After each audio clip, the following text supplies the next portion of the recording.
Let's talk a little bit about respect, shall we? Our respect has been connected to a lot of things. Respect for nation, respect for one's parents, respect for oneself. And yet nobody has actually defined what respect is. So permit me the luxury of trying to do so. And let me connect respect with something you people might find a little unpalatable.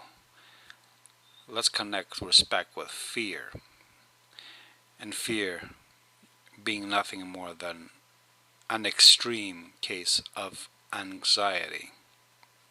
So let's connect respect with anxiety. Let's do so. How do we and why do we respect another?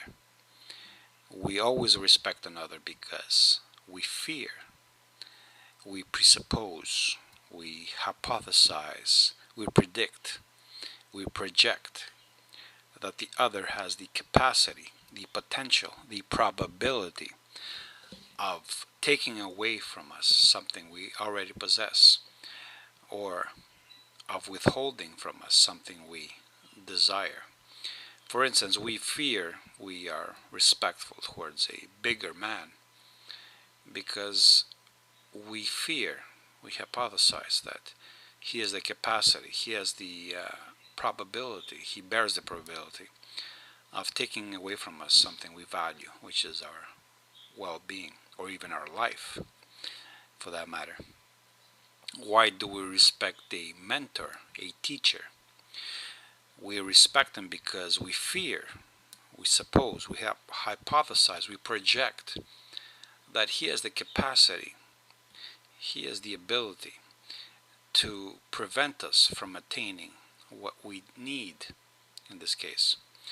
He has the ability of preventing us from sampling his knowledge, his experience, his insights.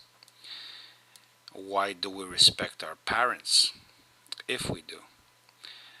Because we fear, we have the anxiety, we hypothesize, we project the probabilities that by doing so we might deny ourselves the future potential of their support, of their unselfish, seemingly so, support, which will require their emotional support, their material support, any kind of support. We respect them because we fear. We fear what they might deny us or what they might take away from us. What modern systems do, for their own reasons, is they reduce or they eradicate this anxiety, this fear. So this creates this artificial sense of invulnerability, this childishness, this juvenile attitude, this retardation. Just like I've said before, a fox teaches her cubs how to fear certain aspects of the environment in order to mature them. In human structures, in human nihilistic systems, in human paternalistic systems, the individuals are prevented from maturing. They are retained in a sense in a state of childishness, adolescence. They are retarded, they are stunted in their development. So they become fearless. They become fearless because they know that the system protects them from any dire consequences of any action. So a big man, although in nature could beat the shit out of them, in the system they know that they are protected, that this man, if he would dare, would face dire consequences. And a female could go out in public with her ass in the air and her pussy on display, knowing that she's sheltered, she's protected by the system, and so she has no respect. She has no respect because she fears nothing. And this goes all the way back to sex. A person can be promiscuous as a child would be, just discovering its own sexuality. It's an infertile sexuality. By being protected from the consequences of its own maturity. That is, a child eventually matures and discovers that its sexual behavior might have very bad consequences for it, long-term consequences. But the system protects the individual from this, particularly the female. So the female becomes arrogant. She feels like she cannot be touched. Nothing can touch her, nothing can harm her. She feels indestructible. In other words, she becomes even more adolescent than she already is. But the same holds true for males who are retained in the state of adolescence. Then their activities become a game they can play without any consequences. They can play the game and then they can close the computer or play again. They can reboot. There's no long-term repercussions. They can do anything and there's no long-term repercussions because the system protects them from themselves. And so they can remain as childish, as infantile, as stupid, as moronic, as disrespectful as they care, as they want. Because respect in the end is about caring. What do we care about fundamentally in every area, including sex? And this is why Freud failed, because he didn't go deeper than sex. We care about our mortality, about prolonging our life as long as possible. That's what care is. And now, if there's a system there which, for its own reasons and for its own price, shelters us from our own stupidity, prevents us from experiencing the worst consequences of our stupidity, of our actions, of our carelessness, then we start in time, because we're so sheltered under this parental control. We feel like we're indestructible, that nothing can touch us, that we don't have to care about anything. We don't have to give a shit about anything. We can do whatever the fuck we want, and there's no consequences. And because of this, we don't have to grow up. We never have to grow up. And we begin to think of ourselves as fearless, when in fact, without this parental overview, this systemic control, we would be fucking dead in the water within about a minute. It's only because we know in the back of our minds, or maybe on a subconscious level or whatever, or maybe we don't know it at all, that we are protected, we are sheltered from the system. And this is the common ground again in liberalism, this sheltering system. We are now trained or taught that we have to even be trained and taught to feel like we don't even have to take responsibility for our own stupidity on any level. We can buy any house we want. We can drive as fast as we want. We can wear anything we want, any clothing we want, in any circumstances. We don't have to give a shit about anything. We don't have to consider anything. When we go out into the world, we don't have to take into consideration any factor except our own entertainment, our own desires, our own inadequacies, our own repressed sexual anxieties manifesting in a behavioral pattern, without fear, We can do anything. We can say anything in any place, practically, at any time. And this makes us feel free. When we speak of freedom, we always speak of freedom in relation to the past, in relation to nature. This is why living in the present, believing in the idea that we are born without any predispositions, living with the idea that God protects us from the past, just as long as we ask forgiveness for them, as if we are guilty of them. This is why these ideas are so popular. Our freedom is in fact a freedom from awareness. It is a freedom from identity, because identity is cruel. Nature is cruel and vicious. Nature doesn't give a shit about your feelings or my feelings or anybody's feelings. A gazelle is eaten alive by lions. Alive. A baby gazelle is eaten alive. Lambs are eaten alive. Nature doesn't give a shit about our emotions.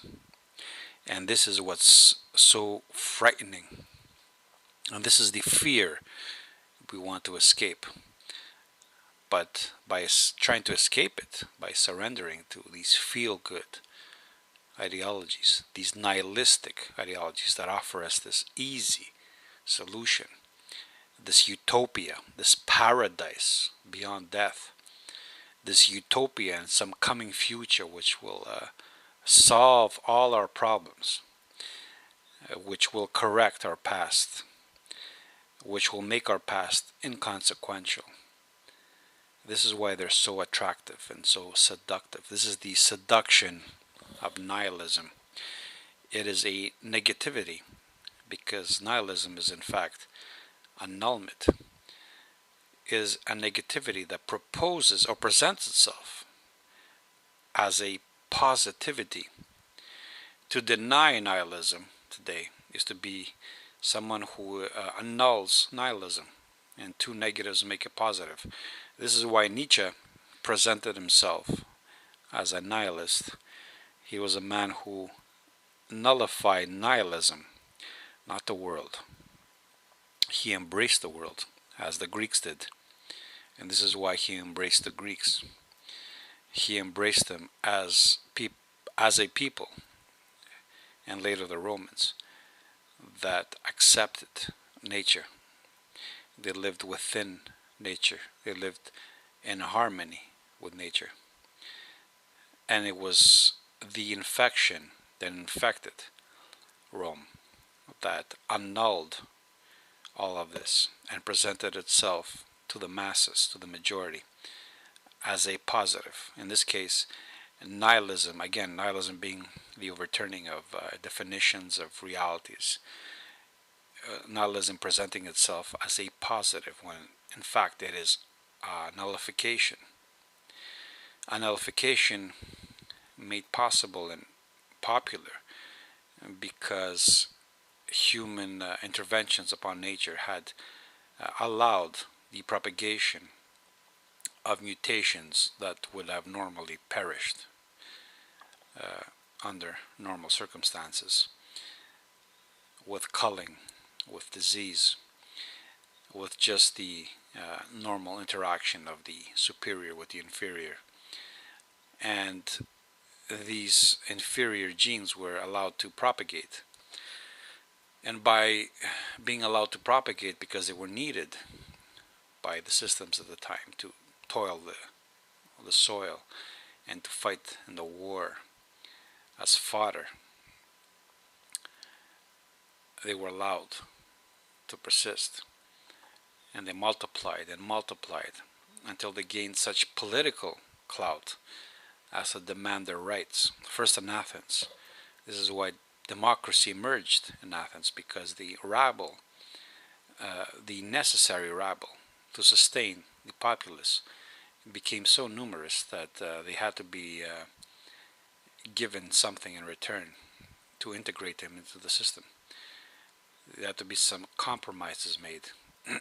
The same compromises made actually in all social constructs. And I return you to the wolf pack.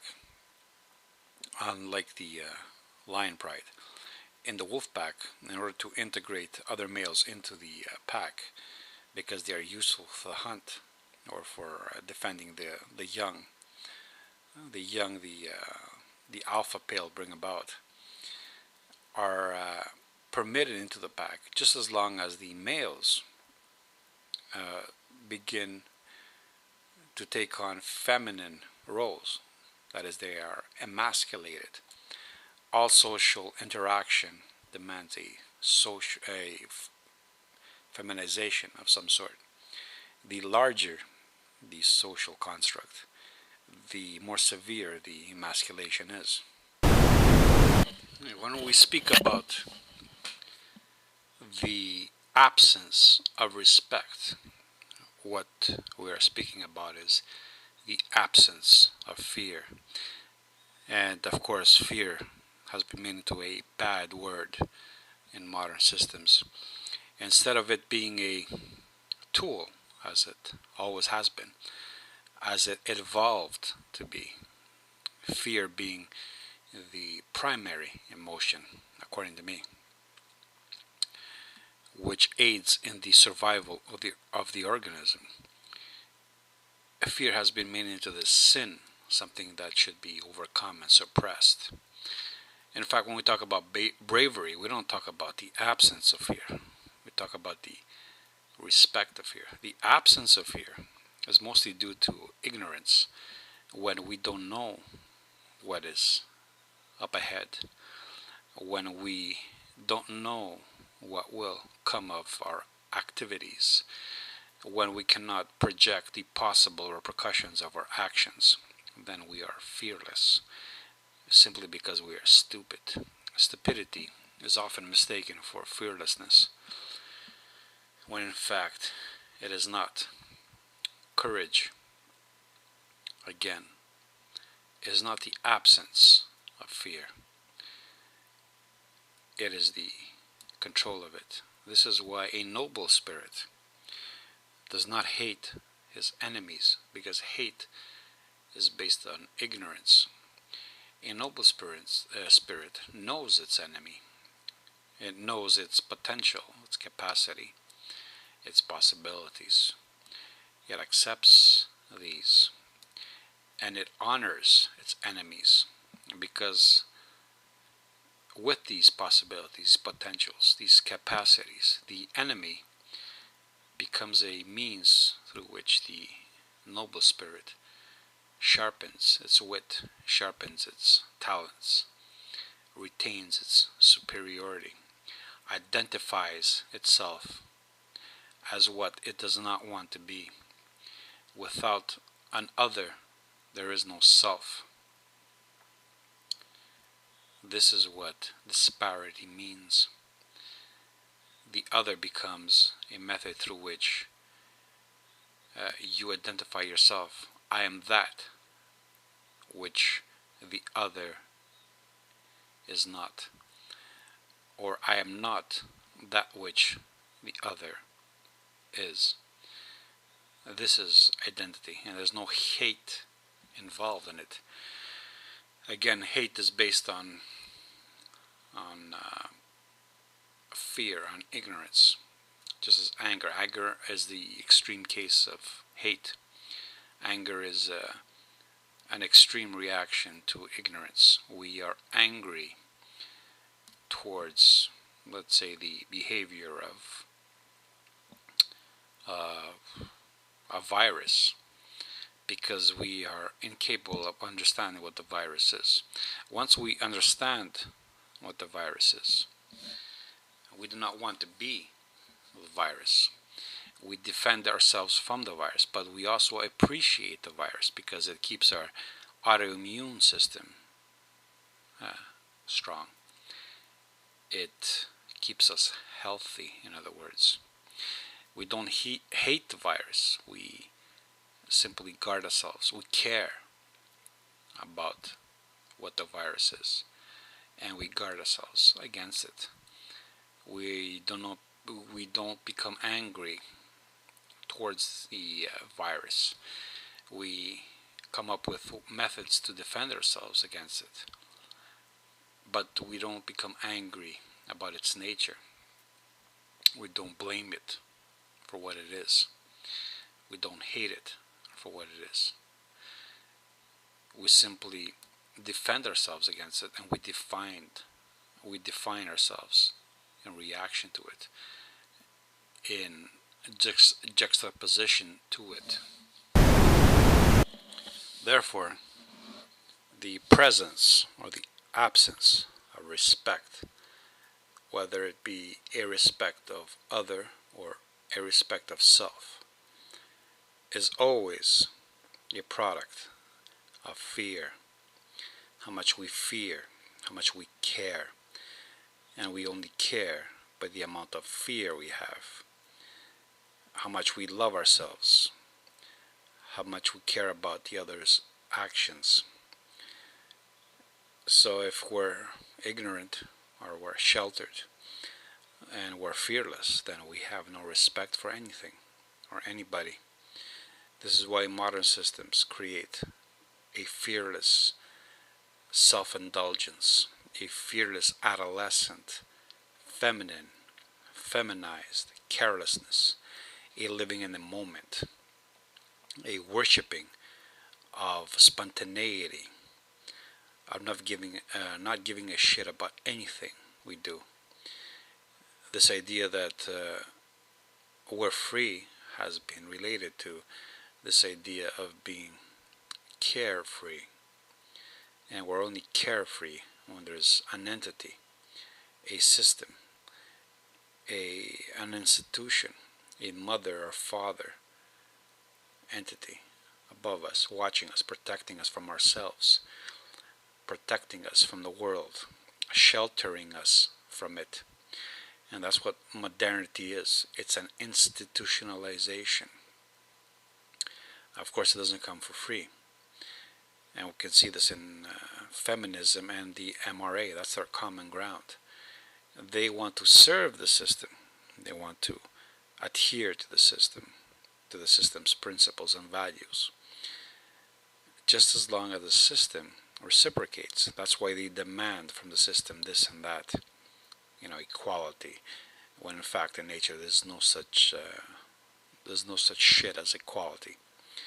You either defend what you have or you die. There is no equality. There is no right. There's no rights. There's no democracy. They don't vote in the wild what is right and what is wrong. You can either defend and make do and survive, or you can't. It's only in human structures, and that's why MRA and feminism have a common ground. They're the byproduct of the same crap, the same sheltering, the same Judeo-Christian bullshit that made not only Christianity and Islam, for that matter, possible, but then made Marxism possible, and then made humanism possible, just on a theoretical level, and then made liberalism, libertarianism possible, and then it made anarchism possible, again on a theoretical level, as if freeing people from the constraints of civilization, of paternalism, of an authority, would result in something good. As if you would have to be very naive about what nature is, about what the world is, about what reality is, to think that freeing somebody would result in something good without any personal effort, any struggle, any risk involved. And this is what makes it all the more funny, hilarious,